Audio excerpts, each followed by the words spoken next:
2 வருஷமாக இவருக்கு வலது கண் அப்படி தெரியாமல் போமா, அதுக்கு பிறகு தலைவலி வரும். இப்போ அப்படி இருக்கு.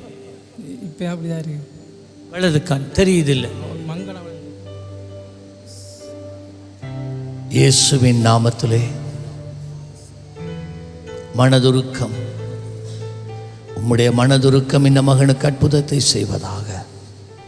இந்த கண் இனிமேல் விளங்காமல் போவதில்லை, கண் திறப்பதாக. இதனாலே உண்டாகிற தலை சுற்றி இனிமேல் உண்டாவதில்லை. இயேசு கிறிஸ்துவின் நாமத்திலே மகனை விடுவிக்கிறேன். சோதிச்சு பாருங்கம்மா. என்னவா இப்போ தெளிவாக விளங்கு. சரி, ஆண்டவர் உங்களை ஆசீர்வதிப்பார்.